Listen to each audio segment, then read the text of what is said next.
आदरणीय साथियों, कई सरपंच निर्विरोध चुने गए। अनेक चुनाव के बाद जीतकर सरपंच बने। ग्राम पंचायतों के सरपंच ही पंचायत समितियों के सदस्य बने एवं उनमें से प्रधान व उप प्रधान अप्रत्यक्ष रूप से निर्वाचित होते रहे। सब पंचायत समितियों के प्रधान सांसद व विधानसभा सदस्य जिला परिषद के सदस्य बनते रहे।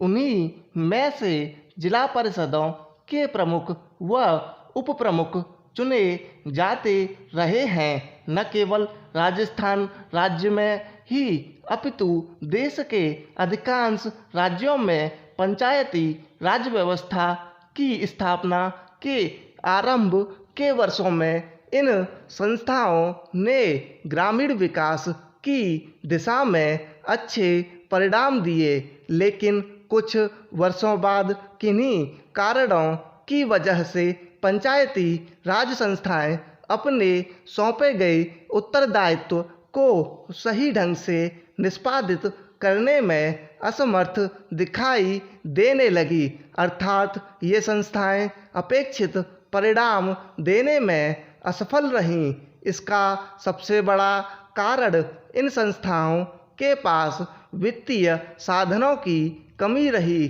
साथ ही अधिकांश राज्य सरकारों ने पंचायती राज संस्थाओं के चुनावों में भी अधिक रुचि नहीं ली।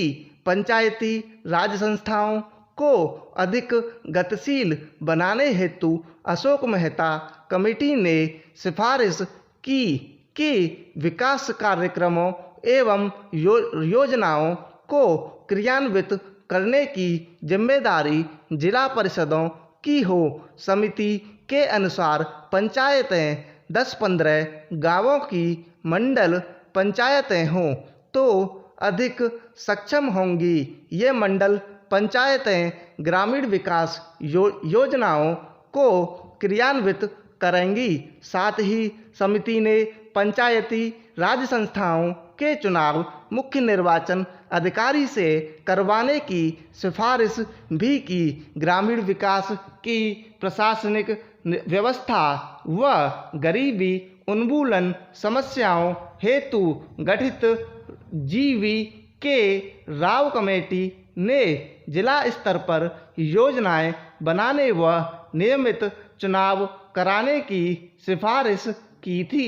देश की पंचायत राज व्यवस्था को सुदृढ़ व पुनर्जीवित करने हेतु गठित डॉक्टर लक्ष्मीमल सिंघवी कमेटी ने ग्राम पंचायतों को अतिरिक्त वित्तीय साधन देकर अधिक सक्षम बनाने पर बल दिया तथा साथ ही पंचायती राज संस्थाओं को संवैधानिक मान्यता दिए जाने पर भी विशेष बल दिया।